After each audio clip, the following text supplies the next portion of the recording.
Welcome to the Coachzing Show, helping you work less, earn more, and reach more people through creative content marketing. Join the Coach Zingers community, where the world's best coaches, therapists, authors, and speakers come together to discover the latest trends, forge powerful joint ventures, and grow their business together. Go to coachzing.com/community to join. And now, here's your host, Doug Foresta. Hello and welcome back to the Coachzing Show. This is your host, Doug Foresta. As always, this is a show where we help you, coaches, therapists, speakers, and authors to work less, earn more, and help more people through creative content marketing.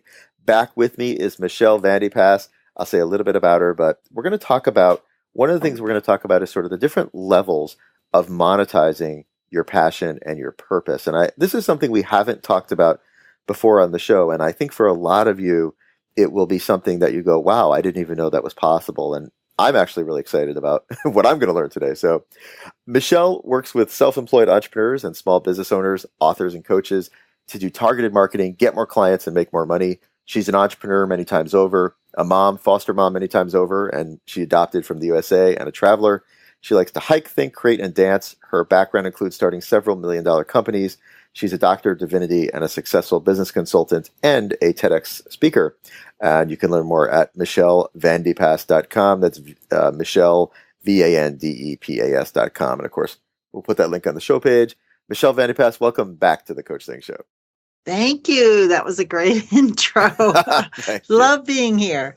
Awesome. So yeah, let's start with, I think this is a great conversation because I know that a lot of the listeners of this show are in a way, I think, similar to the people that follow you. And one of the questions that I get a lot from people is, do I have to turn every single passion that I have into a business?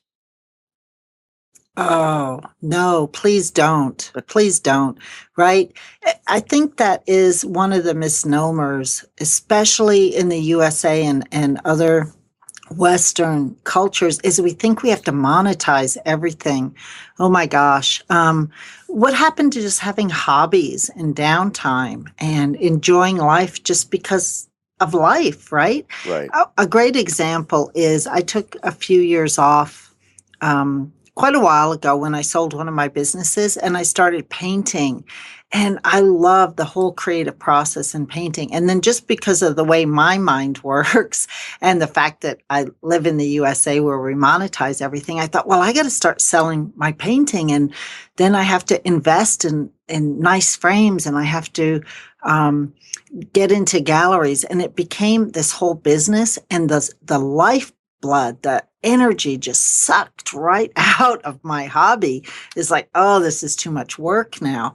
And as soon as I realized that I don't have to monetize it, I can just enjoy painting just for the sake of painting, right? Just because I love doing it, just because I enjoy the creative process, life started coming back to me in that process. And I think we do need to let go of the fact that we're supposed to monetize everything, that everything has an income stream, that we're supposed to be these really successful entrepreneurs with 12 businesses, and just get back to enjoying life and having our business support our life rather than the other way around. Yeah, I think that's really profound. And I also, one of the things I learned from you is about the difference between purpose and passion. And I'm wondering if you can say a bit about I know that you help people with passion and purpose, but can you say a little bit more about the difference between purpose and passion, what the distinction is? Yeah. Purpose, I think we're born with. We have innate things that we're just put on this planet to do. And that could look like caring for other people, caring for animals, love, inspiration. It could feel like we're here to write and we're put on this planet to write. Those are all purposes. They're big concepts. They're not things like specific vocations, like I'm here to be a nurse or I'm here to be a teacher. That's how you might act in your purpose. That might be how you're out there in the world sharing your purpose. But the purpose piece is much bigger concepts. Then passion are more around hobbies and things that we love to do. So I'm a ballroom dancer. I love personally to ballroom dance. I take classes. It's a passion of mine. It is not at all related to my purpose, where I'm here to teach and inspire.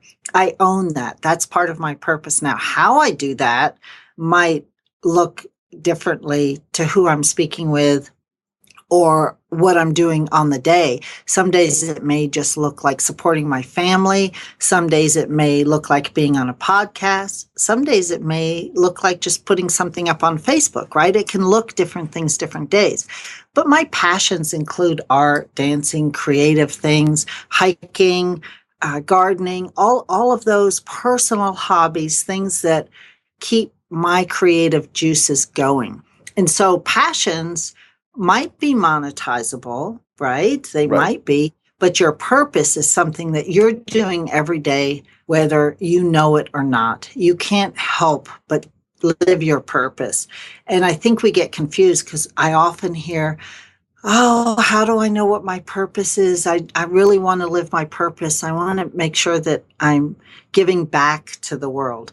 And I want everyone to know you can't not live your purpose. If you're on this planet and you're alive, you're living your purpose because that's why you're here.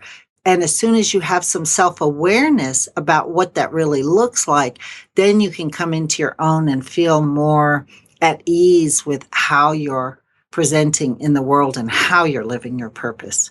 Well, did that answer your question? It did answer my question, and I'll add to it to give people kind of a more concrete example of this. You really blew my mind with this when you said to me, we were talking a couple of days ago, and you said something to me about you can't not live your purpose. And I thought, well, is that, I never thought of it that way. And I started to think about like what my purpose is, and then realized that it's true, because living your purpose is just being who you are. And how do you stop? You can't stop being who you are.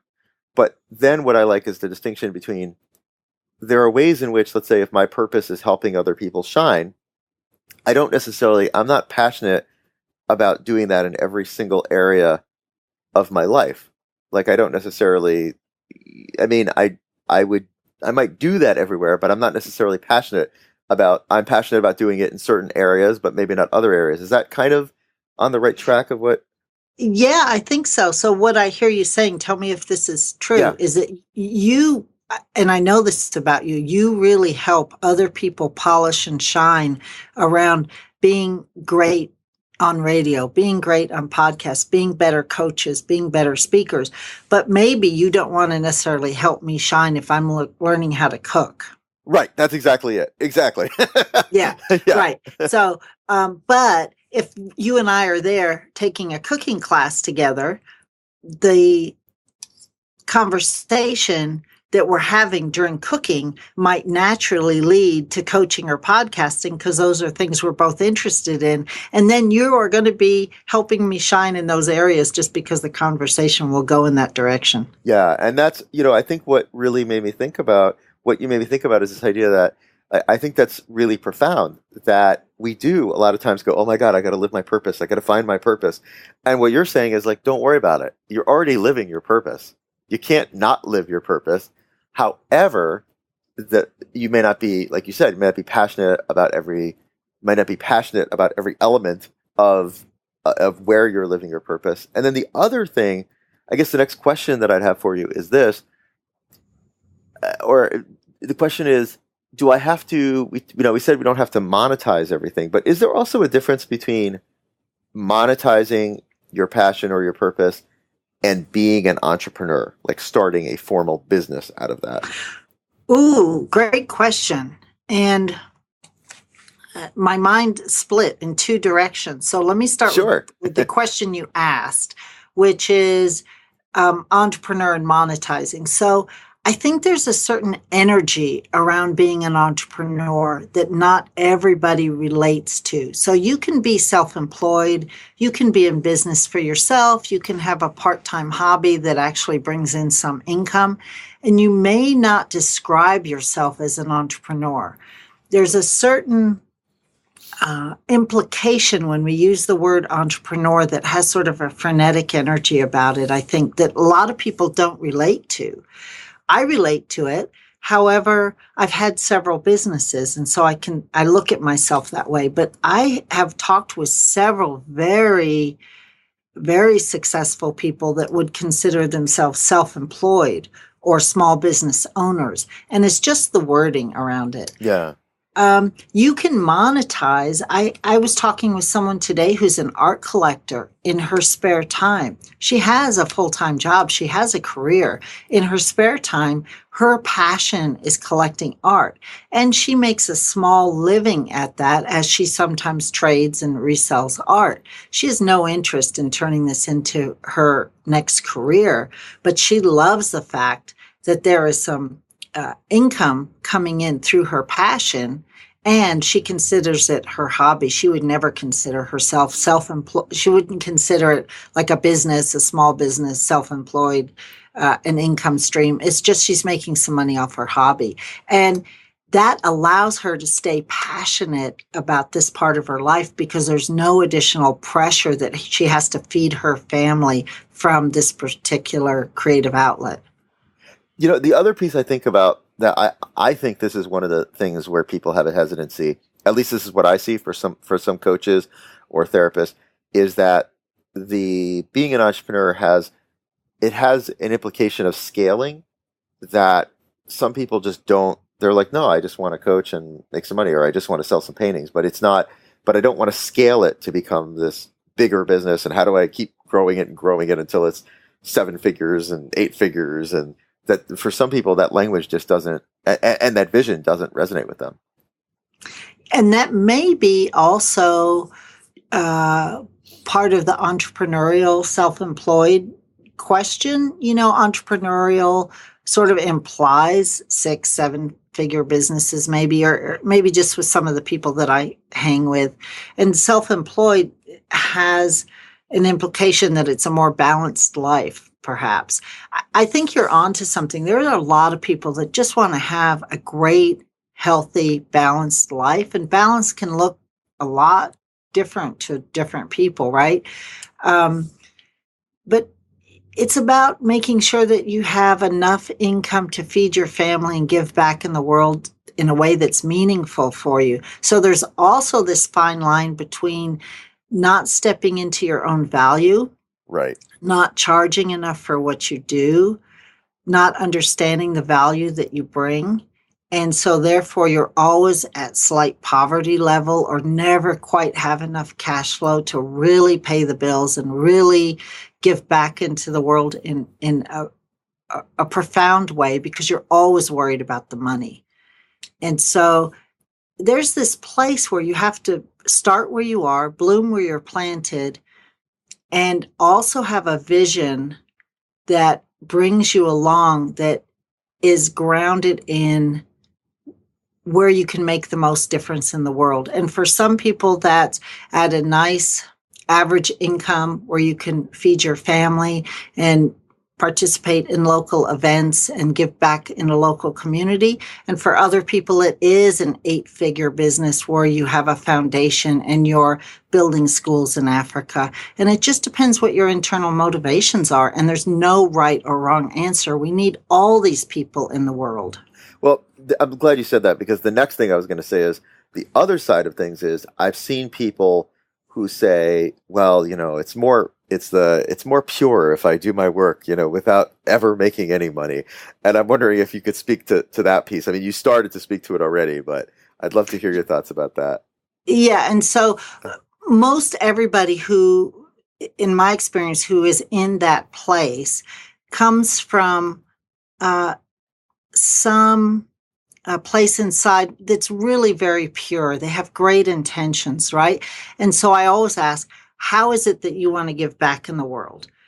Do you want to support the Humane Society? Do you want to build schools in Africa? Do you want to make sure that your children have a choice of college? It can be just in your own family. Do you want to take care of your elderly parents in a way where you can afford to help them? It doesn't have to be worldly. It can start with your own family.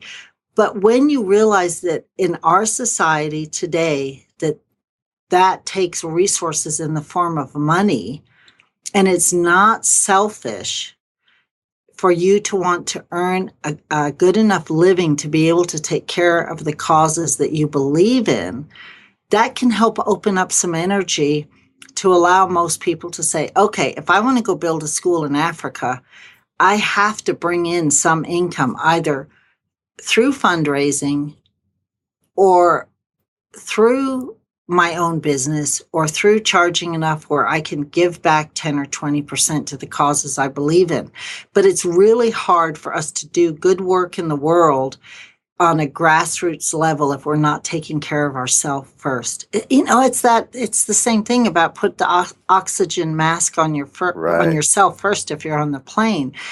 If you are in poverty level or you're always struggling to feed your family, it's difficult to go help other people and other causes in the world. Yeah, I really agree with that. And one of the things I've learned from my own experiences from my 20s into my 40s is that money is an energy. You can't manifest creative things without some type of money along the way. So you think, oh, I'm just going to be creative. No, you're not. You're not. If creativity is about creating change in the world, if you don't have money, you're not going to be creating. You're not going to be having an impact in the world in the way that you would if you had money behind you. Yeah, and we can talk all day long that there should be a different paradigm, right, or that in a different dimension we can manifest all day long, or that in some indigenous cultures all they do is trade. But for most of the people living, that's not the real world here today, right? And so let's bring it back into some concrete reality about how to really go make a difference. And my gosh, Doug, the world needs every one of us to make a difference right now. I could get on my soapbox, but we cannot afford to have passionate people sit back and play small right now. The world needs all of us to step up and make a difference. So let me ask you this last question, which is, if I'm somebody who I do have a passion, but I feel stuck in a job, or I've been trying to do something that's just not working out, and what would be the first step that you would suggest for someone towards monetizing their passion, towards moving out and having a bigger impact in the world? So I think we have to step back from the monetization piece first. Sure. And really look at what is working. Take a look at your life and find something that's working. If you can, write down 3 things that are working in your life. So even if you hate your job, if you have a job and it's paying your light bill, that's working. If you have a car that's running and it's getting you to your job, that's something in your life that's working. So step back and look at what is working. Then look at where you'd like to be in 3 years. I like to use 3 years because it's far enough out that we can have a vision, but not so far in the future that it seems like, that's so far away, who cares? And then work backwards. How can I get from where I want to be in 3 years, and just work backwards and start looking at a couple of steps. We can take huge leaps in a day. Really, I've seen miracles happen, but the miracles happen after we've built a little foundation that honors where we are, honors where we want to go, and then looks at how can we start monetizing some things to bring in some cash. It might just be cleaning out your garage is the first step, and having a yard sale. And that's not the answer everybody wants. Right. But sometimes just getting that cash flow moving changes everything. So it might be writing an ebook. It might be starting a podcast. It might be selling your coaching services. It might look like teaching art classes. But look at what's really working first in your life, and then you start building from that. And I would dare say that if you're stuck there, find Michelle Vandepas and get some help. Get some help. Get a good coach. So, Michelle, again, if people want to learn more about you and how they can work with you, the best way to do that? So I'm everywhere, right? I'm on Facebook. I'm on Twitter. I'm pretty much everywhere. If you come to michellevandepas.com, you can contact me through my website. You can find me on Facebook, and I'd love to connect. I answer all my emails. I probably shouldn't say that. I personally answer all my emails, so I'll look forward to getting a phone call or an email from anyone listening. Michelle, thank you so much for coming back. It's just absolute pleasure. Thanks for sharing your words of wisdom with us. I love being here. Thanks, Doug. Thank you. And thanks everyone for listening. We'll be back Monday through Friday with more great guests, helping you to work less, earn more, and help more people. Till next time, this is Doug Foresta at the Coachzing Show. Thank you for listening to the Coachzing Show. Subscribe to us via iTunes, and please leave us a review. It helps us grow our awesome tribe. This show is brought to you by Coachzing.com's Speak to Publish book system. If your book is stuck in your head, we can help you get it out in just a dozen hours of your time. Go to Coachzing.com for more information.